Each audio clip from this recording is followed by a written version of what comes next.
Welcome back, everyone. Second session of day two, and this is with Wendy May. So she's going to be talking about regenerative purpose. So Wendy's a purpose coach, a conscious leadership consultant, an author, and speaker. So after leaving behind a successful corporate career, she embarked on a heart-led journey of service work in 2015. As a change maker, she supports the process of soul purpose alignment so we can create a world of purpose, a world of work that works for everyone, which I'm sure includes purpose. In this session, she's going to be talking about an approach where purpose arises from a dynamic space of we instead of a defined space of me, 4 core qualities that allow purpose to flow freely, and how to practice purpose instead of trying to pursue it. So, welcome, Wendy, and take us away.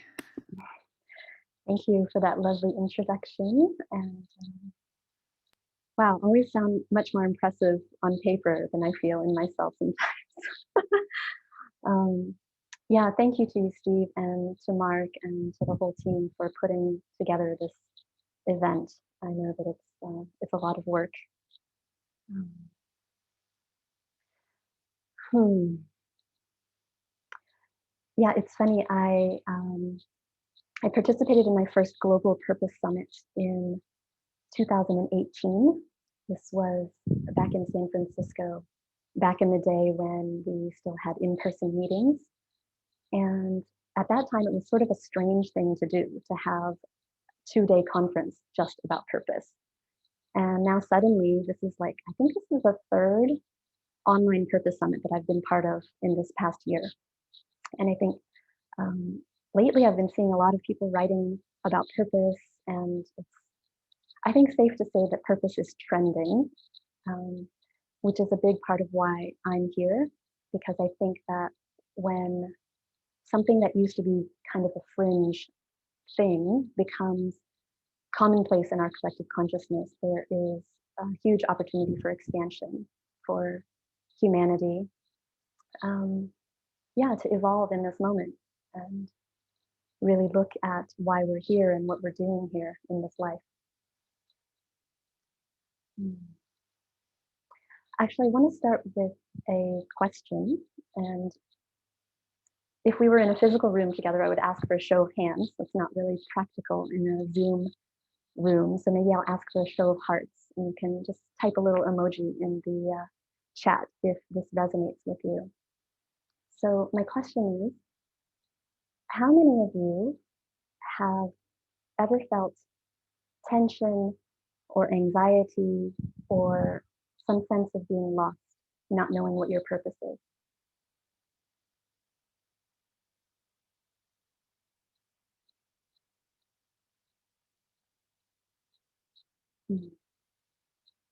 Yeah.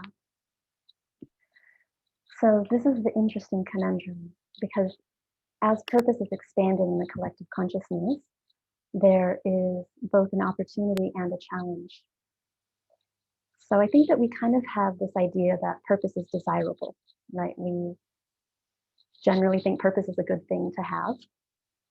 And we want to have a purpose, or we want to be able to live our lives on purpose.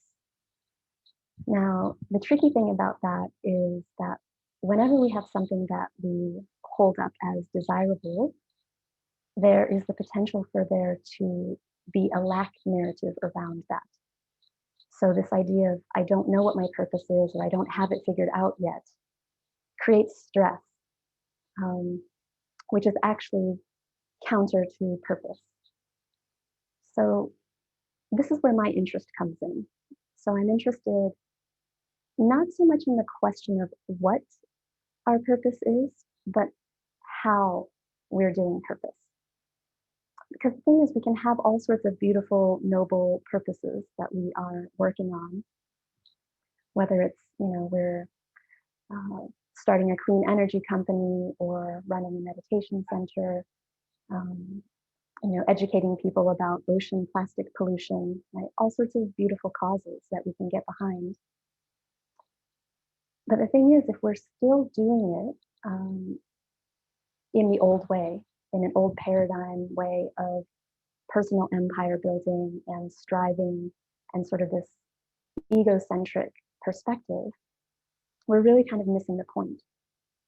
So My inquiry with regenerative purpose is more not about the what of purpose, but about the how, because otherwise we risk kind of creating the same structures, but with different names and different labels. So, it's not fashionable anymore to pursue money or power or status as a goal, but it's pretty fashionable now to pursue purpose. Um, but if we do that in the same way that we were pursuing money and power and status, then we haven't really changed. We've just kind of remixed the same salad and put some new age dressing on it. So this is where regenerative purpose comes in. And it's there's many names for what I'm going to talk about. I call it regenerative purpose, but we could just as easily call it interdependent purpose or dynamic purpose. Um, Feminine purpose is another way of talking about it. So, yeah, that's what I want to introduce today. And I'm going to share a couple of slides. Um, Let me just get that up.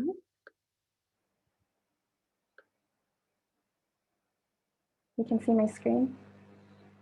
Yeah, okay. So, so there's a number of ways how what I'm talking about as regenerative purpose is different than conventional purpose. One is that we kind of drop this goal orientation around purpose. That purpose is something that we get to, that we reach or achieve, and we get there in a straight line. From my perspective, purpose is more of a practice. So it's something that we never get to, but we can approach it, we can approximate it.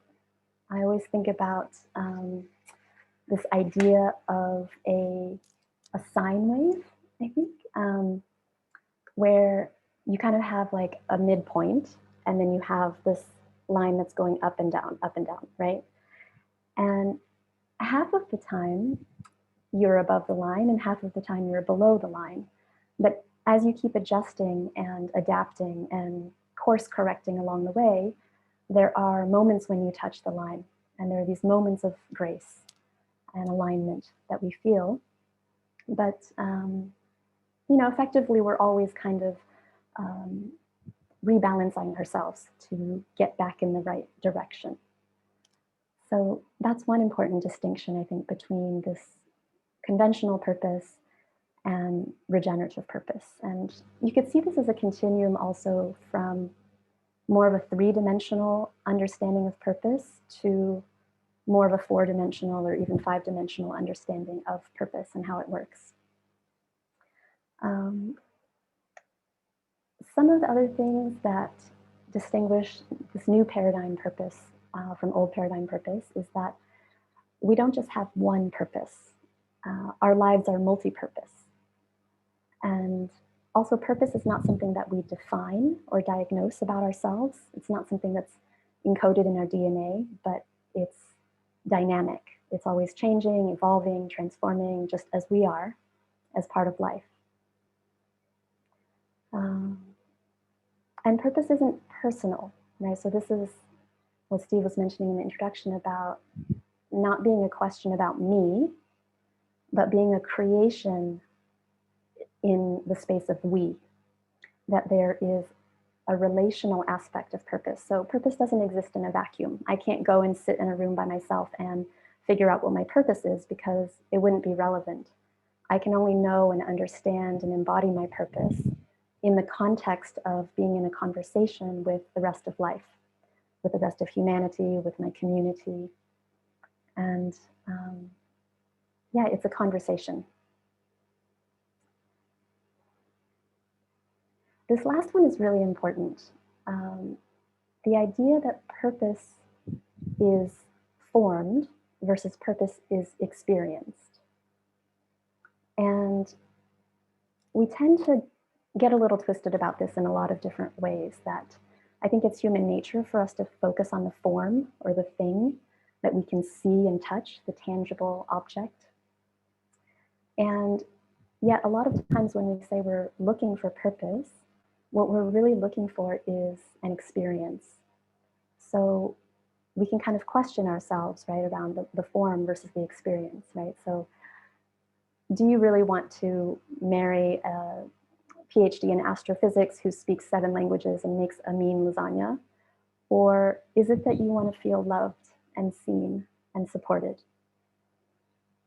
Um, do you want to live in a 200-year-old brownstone mansion overlooking Central Park in New York City? Or is it that you want to have a home of your own that feels comfortable and spacious and allows you to feel connected to the ancestors of the land where you live? Same thing goes for purpose, right? Do you want to be the founder of a nonprofit who is bringing clean water to all of sub-Saharan Africa? Or is it that you want to feel alive and aligned with life and feel your place, feel a sense of belonging in this human matrix that we're all part of? To feel yourself as a node in this kind of worldwide web of humanity, and yeah, be at the intersection of the vertical and the horizontal. And basically, in this intersection between the vertical and the horizontal, the experience that we're looking for as human beings, I believe, is being able to direct traffic. And by traffic, I mean directing the flow of energy using our heart as a guide. So it is that experience, I think, that we're craving and really thirsty for when we say that we're looking for purpose.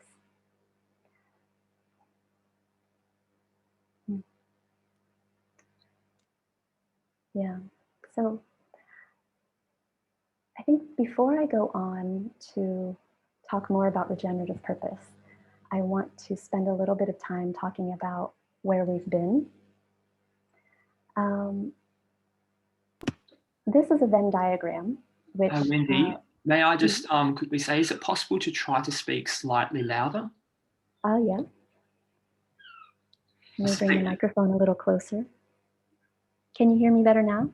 yeah, it's a little bit better. Thanks. Okay. The conventional purpose model, which this is a Venn diagram model of purpose that has been circulating for, I don't know, probably the last 8 or 9 years on the internet. So if you've been investigating this topic of purpose for a while, you've probably seen some version of this. A lot of times it's labeled as ikigai, which is the Japanese word for reason for being, although that's also a little bit mislabeled. I'm not going to get into that here, but I have an essay around the cultural appropriation of ikigai, which you can Google if you're interested in that part.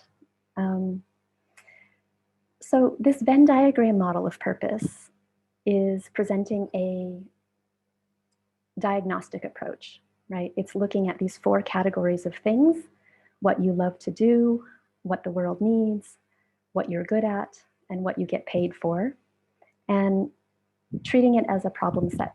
So looking at purpose being the solution to whatever the overlap of these 4 categories is.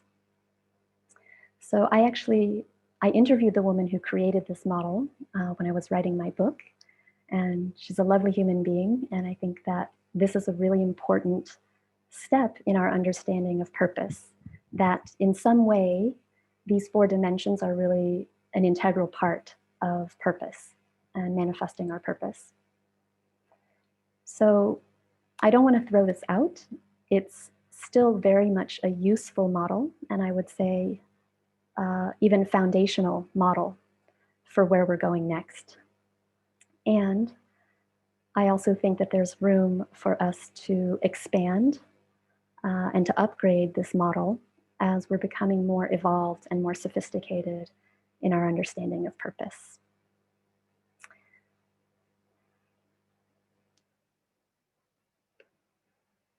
So,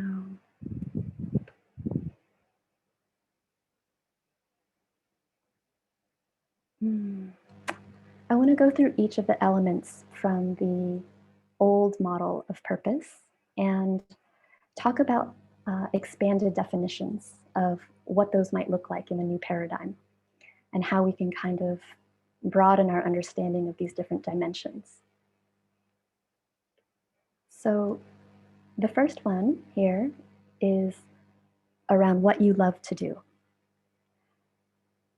I always like to say that purpose is not what you love to do, but purpose is what you do from love. So there is this idea, which I think was maybe started by Joseph Campbell, around follow your bliss, follow your passion, follow your pleasure, and that will lead you to purpose. I think that's true. And I think there's also a little bit more to it than that. Because what I think purpose does, or rather what pleasure does, is it gets us out of this patriarchal, capitalist kind of mindset, kind of the Protestant ethic of work is suffering. And the more you sacrifice and the more you struggle, the better person you are, right? So we want to break out of that mold of feeling like work needs to be suffering or it needs to be hard in order for us to earn merits. So pleasure helps us get out of that box. But that's not the end game, in my opinion. I think that pleasure helps us, but it's just a layover on the way to purpose, because in my own experience of purpose, I would say that purpose isn't always pleasurable. It's not even always pleasant. But sometimes we do things that are uncomfortable or unpleasant because we have devotion to something that is beyond us, that actually allows us to choose, not because we're in a habit of suffering, but consciously choosing a path and putting our energy into something because we believe in it, because we have devotion to it. So that brings us to this element of what you love to do becoming actually a movement of energy, which is creative flow. And this movement of creative energy is really around, it's our natural response to life. When we're being spontaneous in our actions, when we're moving from love and not from conditioning or roles or obligations or expectations. The second one, what you're good at. So, what you're good at is generally regarded as our skills and talents, right? Things that we have developed or that we were gifted with when we were born. And this, in the new paradigm purpose model, is transformed to GIFT, which is an acronym that stands for our genius in fluid truth. And this is beyond just skills and talents, because it encompasses everything that makes us uniquely ourselves. It's not just our skills and talents, but our station in life, our privileges, our circumstances, our networks. It includes all of the unearned gifts, all of the raw materials that we have to work with. And we often disown some of those, right, because they haven't been earned. Somehow they were just given to us by accident of birth, by genetic lottery. So genius in fluid truth really expands the concept to become more than just what we're good at, but everything that we are, everything that makes up us as a unique individual. And the fluid truth part is really important because it's not a fixed idea of who we are. It's understanding that who we are is also changing as we're in relationship with our environment. And this is something that changes. It's a fluid truth. The next one around what the world needs. So I call this one pain, or personally activating information. Now, what the world needs is, it's really tricky, right? Because ultimately what the world needs is a projection, because how can we possibly know what the world needs? And I mean, if you watch the news at all these days, you can see that the world needs a lot of things. And the trouble with that is that there's no selection, there's no filter. So our awareness becomes overwhelmed by looking at this projection of all the things that are needed in the world, but not having any filter as to what's actually relevant for me. So we get really overwhelmed and we get paralyzed and we don't know what to do, right? So we typically think about pain as something negative or not wanted. And with pain becoming personally activating information, it's basically just a highlighter. It is something that tells us to pay attention here. It's something that we can use to selectively focus our attention in a specific area and to direct our energy there. Just like the body tells us to direct energy to a specific place when we feel pain. So, yeah, that's personally activating information.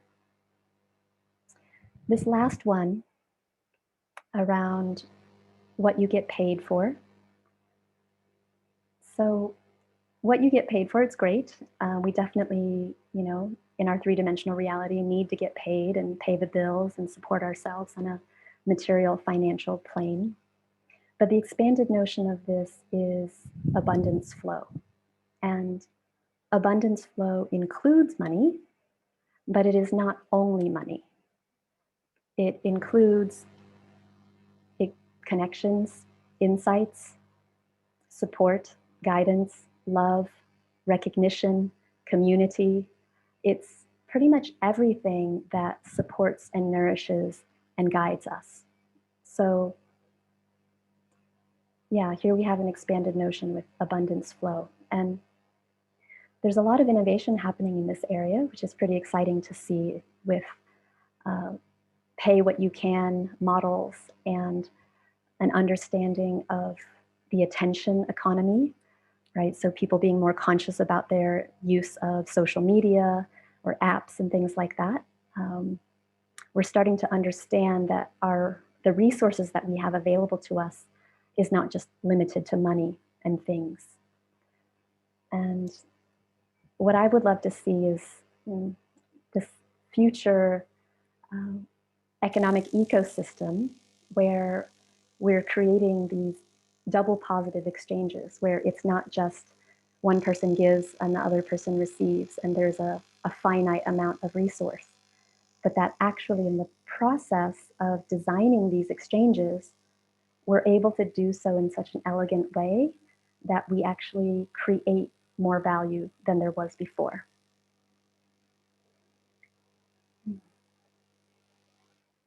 So that's a little bit about how these different elements or dimensions of purpose from the old model can be expanded and understood in a slightly different way. Now, with this next slide, I want to talk a little bit about how this all fits together.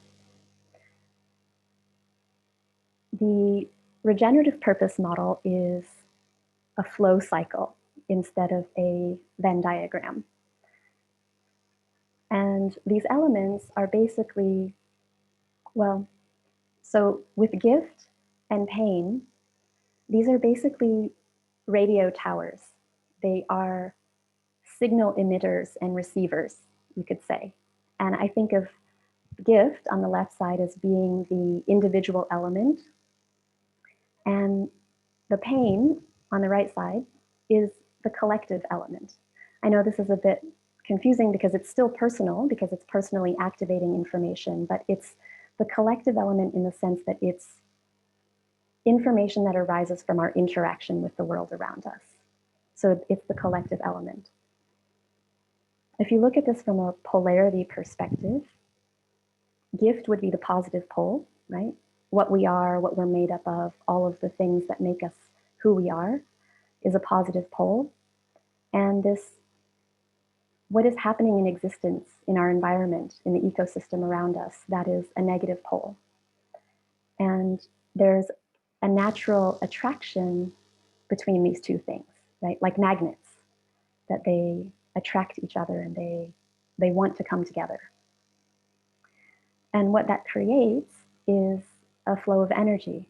So you have this creative flow, this arrow on the top going from left to right, which is energy in the direction of giving.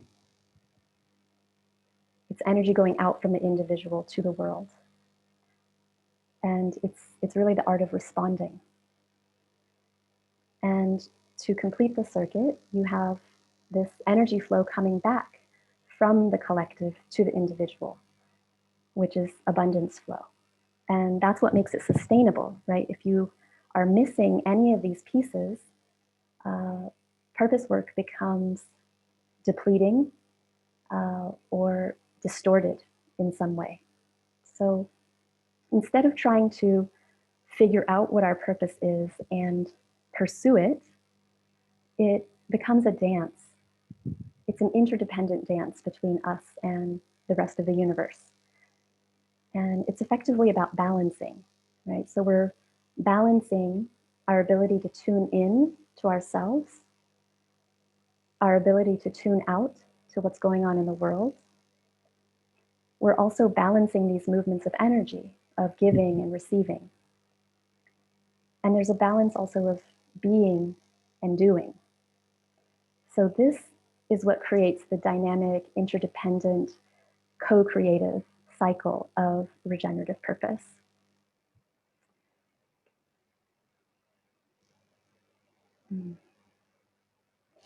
So then the question becomes, okay, that sounds great. How do I do this? How do I actually become more purposeful or live in alignment with purpose? So I want to talk about the 4 core purpose qualities. So for each one of these elements in the flow cycle, there are things that can block it, and there are things that can facilitate it or free it. So with our genius and fluid truth, this idea that we have a fixed identity, ironically, can hold us back from participating in the flow of purpose. So this idea of, I think I know who I am, I know what kind of person I am, I know what I'm good at. This feeling of I know can actually be a block, because if there's something that we know that we are, then there's also something that we're disowning on the other side of it. So there's potential and possibility that's left out of the picture there. And where genius in fluid truth gets unleashed is when we cultivate the quality of authenticity. And this is kind of obvious, right? I think a lot of people talk about authenticity and how important it is. And authenticity really is, I mean, some people would say it's the difference between fake and real, but I think of it more as the difference between partial and whole. Because oftentimes, back to this whole identity, we have things that we identify with, that we think of as ourselves, and we have things that we think are not part of ourselves. And so cultivating authenticity, it's not so much about, revealing the real self and discarding the fake self. It's about moving from partial to whole. Because what does it mean when we're partial? When we're partial, it means we have a preference for certain aspects of ourselves over others. And authenticity is the practice of embodying and integrating and accepting and owning and expressing all of us, not just the parts that we prefer, not just the parts that we're partial to.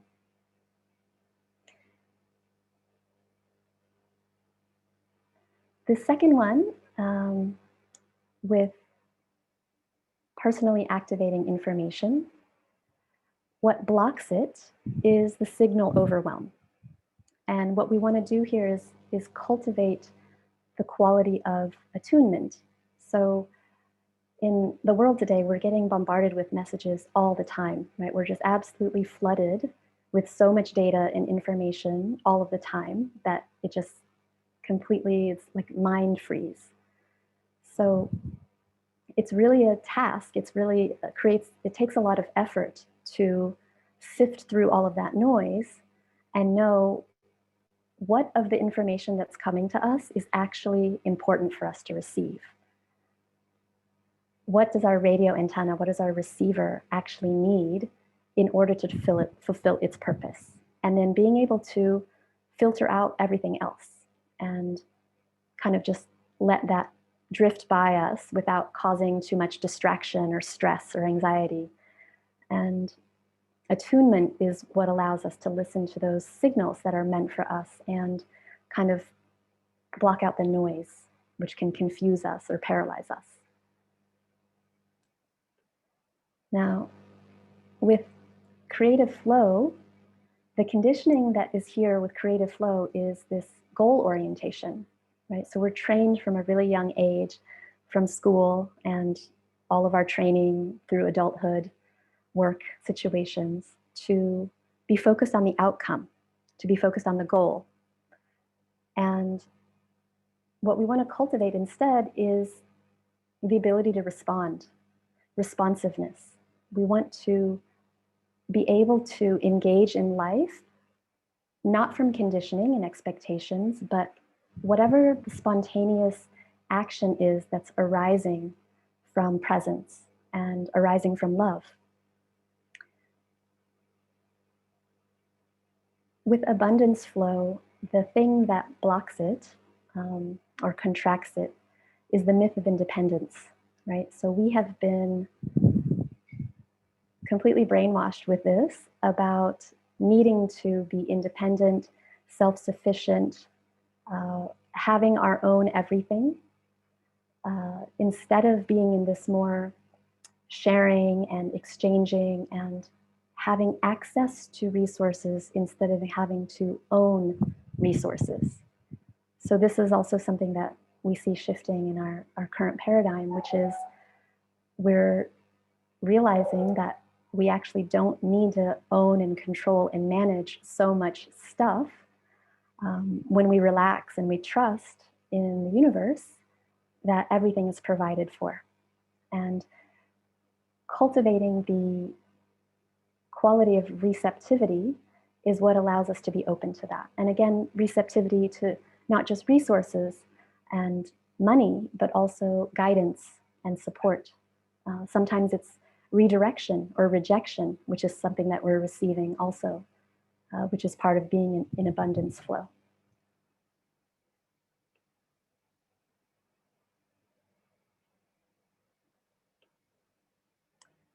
So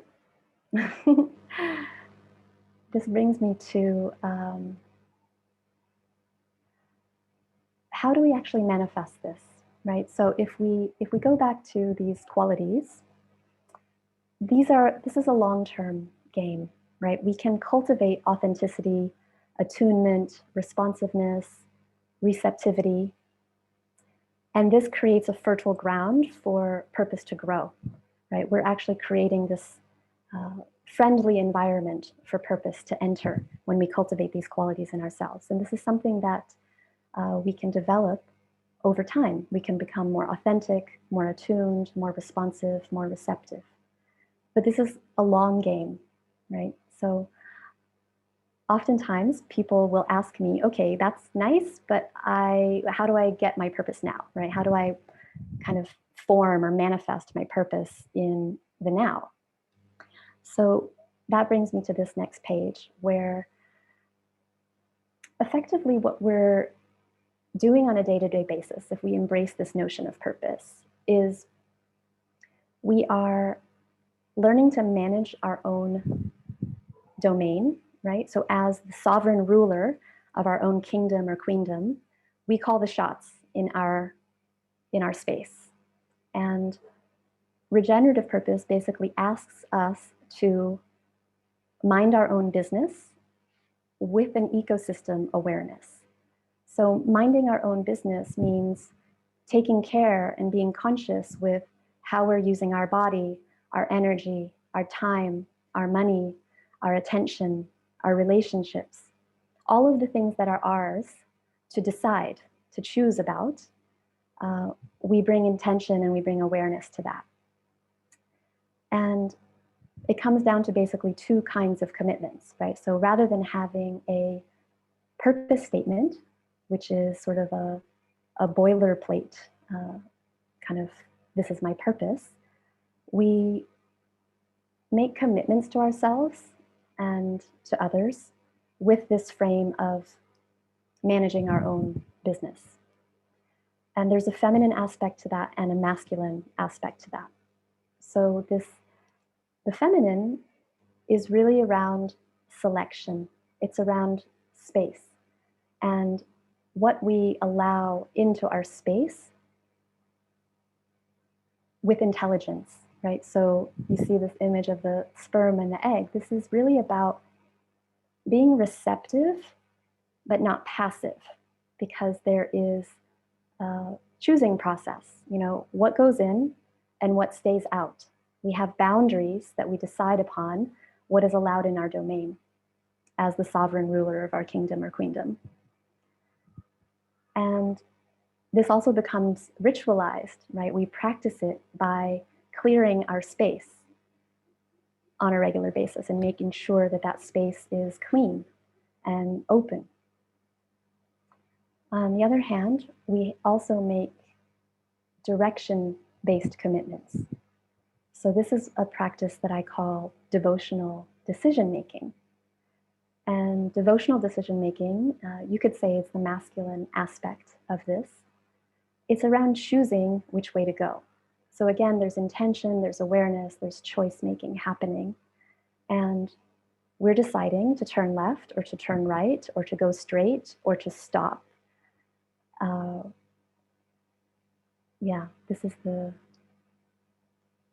This is about choices, about making choices about what direction to go. So when we're doing these things, purpose manifests on a day-to-day basis, right? It doesn't have to be something huge and grand and it can be something very small. It can be something that has a very fleeting form or even no form at all. That just is an experience or an interaction that comes and goes. But if we're being aware about how we make these decisions on a day-to-day basis, we will be aligned with our purpose. So just checking the time. I think, do I have time to do one more slide? Yeah. So, Okay. we want to wrap up by 10 too, so time for Okay. another slide, maybe slip in a question or two. Okay, great. Okay, so this is the last page that I'm going to share on this. And this is around just drilling one step deeper with the devotional decision making, right? Because we're talking about what is our business to manage? What do we actually have, sovereign rulership over? And this is a simplification, but it's basically two different kinds of currency. We have our energetic currency and our material currency. And we're asking two questions about these different types of currency all the time. Is this energy or is this material being moved in alignment with my core values? And this is how we go into alignment with resource flow or abundance flow. And the other question is my energy and my materials, are they being used to create what is most valuable for me? So in this way, we align ourselves with the creative flow in a larger context. So, yeah, I think that's it for what I wanted to share. If we have time for a couple of questions, maybe. Yeah, so there are a few questions coming in there.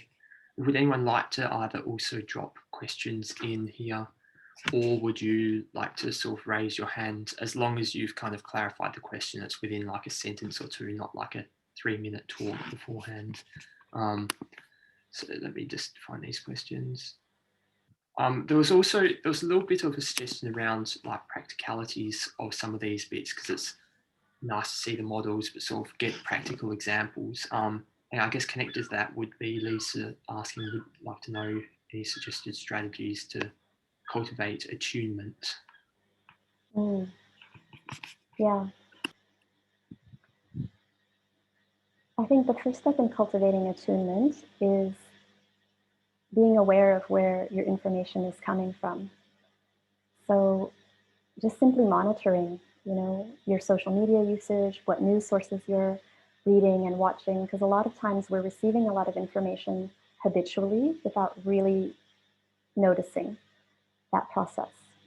And with attunement, actually, a lot of it has to do with embodiment, because from the mind, it's very difficult to distinguish what is a signal and what is noise. So this really requires, all of the things that all the different embodiment facilitators offer in terms of, whether it's breath work or yoga or all the different kinds of things that you can do to be more connected to your body intelligence will help with attunement, because then there is a deeper knowing of what is important to pay attention to that doesn't come from the mind. It can't be, it can't be filtered by the mind, basically. Thanks, Wendy. There's also an ask of like an example of, say, dedicated space clearing, or how can people go about doing that? Yeah. Our space is on many different dimensions, right? So we have our physical space, emotional space, mental space, and energetic space. And there's, it's so personal what practices you use to clear their space. For emotional space clearing, there's a lot of different dynamic meditations that you can do, catharsis types of processes. With the mental space, I love doing question writing, where I just write questions free flowing for 10 minutes or 15 minutes and just empty all of my thoughts onto paper. I also personally have a really strong practice with mandala meditation, which helps me clear mental space. And with the physical space, again, all these embodiment practices, that helps with physical and energetic space clearing. So anything that you can do to shake or dance or move, all really helpful for clearing space. You're in the perfect place for that right now, with a whole heap of embodied people on Koh Phangan in Thailand, I believe. So Kim has her hand raised. I'll try muting her, and just because we don't have much time, make sure it's kind of succinct and clear, the question. Hi, can you hear me? Yeah, cool. It was to do with the Ikigai model that you were speaking about in reference to the sort of what you get paid for, and you mentioned a double positive exchange, and I was just wondering if you could expand a little bit on that. Yeah, double positive exchange, meaning that we're exchanging in multi-dimensions, right? So oftentimes we think about an exchange as you have a product or a service and somebody pays you money for that. But when we expand the dimensions of exchange to be beyond these kind of singular give and takes, there's a lot of creative potential here. So when we start to include what else would be valuable to me or to the other person who's designing this exchange besides these kind of single dimensions? So things like recognition, right? Would tagging them in a social media post or sharing something of theirs be of value to them, right? Or would offering to hold space for them to talk through an issue that they're having and giving advice, would that be of value?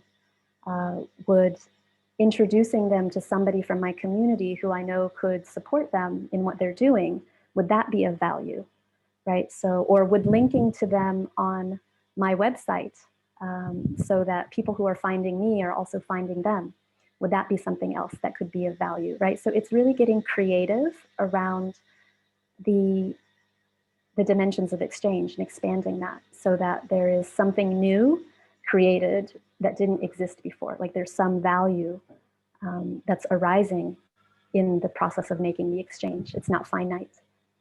Okay, cool. Thank you.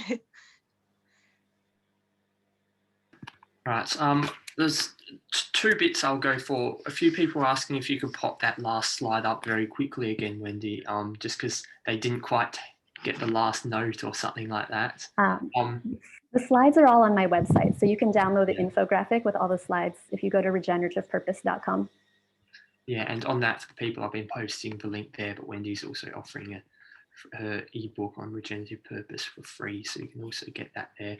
I'll also share at the end a few more things, but final question before that is, so is purpose a privilege, or is it only for those with privilege? What is the relationship between purpose and privilege?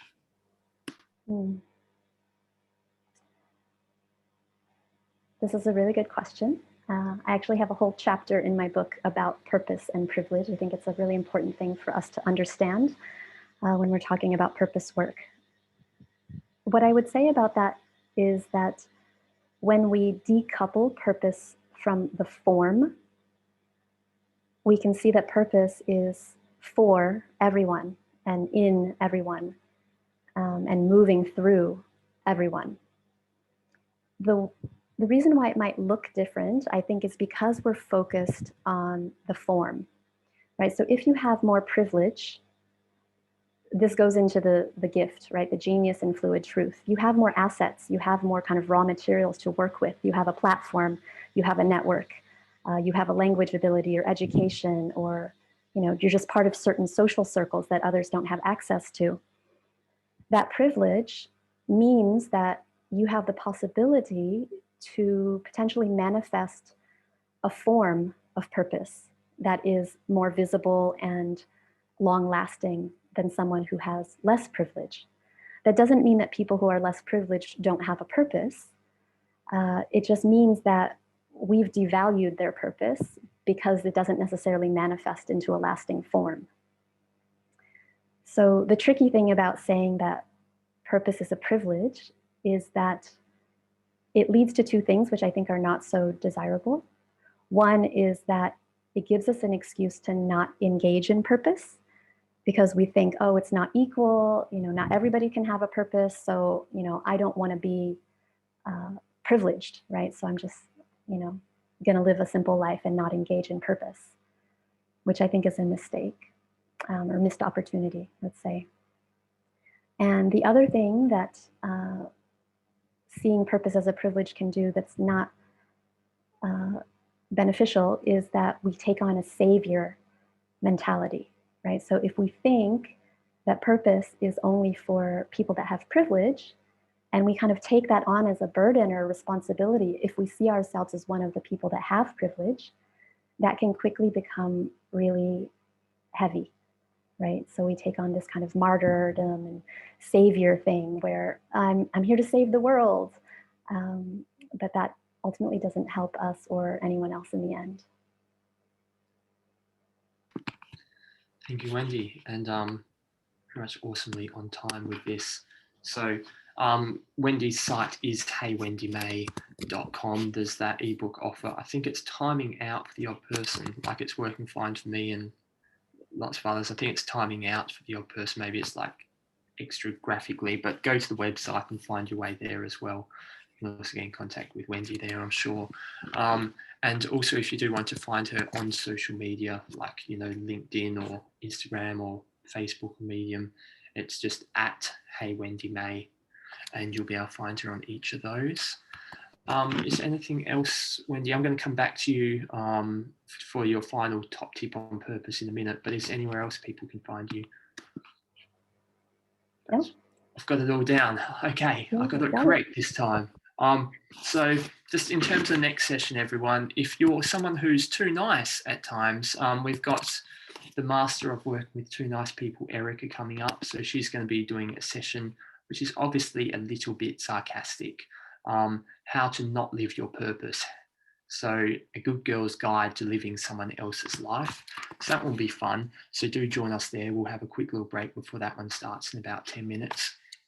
And then if you would like to sort of have all of these sessions for yourself and also go more deeply in a purpose course, so that means, so I'm just going to post the link down here. So if you want to get a link and get all these recordings along with the course that you can sort of take over 3 months, join a Facebook group with it. And also today, I think the offer runs out to have free question and answer section tutorial sessions with Mark around it. You can also go there if you'd like to get that. So at heywendymay.com, the links are posted there, and get the purpose course. And this summit also is kind of like a thank you to us for putting it on. All right, so Wendy, would you like to give us a final top 1 sentence tip how to live a more purposeful life? Yes. Thank you for preparing me for that. So I actually wrote it down. This is my 1 sentence takeaway, which is relax, it's happening. About purpose. Relax, it's happening anyway, but also don't fall asleep because we need your participation. Perfect. Thank you, Wendy. Thank you for giving us your time here. I think it's getting on to 7 p.m.-ish there where you are. So I hope you enjoy the rest of your night. Check out what Wendy's stuff is, Facebook people as well. It's in the comments there. So yeah, thank you everyone. And take a little short screen break and then come back for Erica's session. And Virginia's going to be hosting that one to give me a touch of a break as well. So yes, enjoy and thank you, Wendy. I'll drop you an email after. Thank you.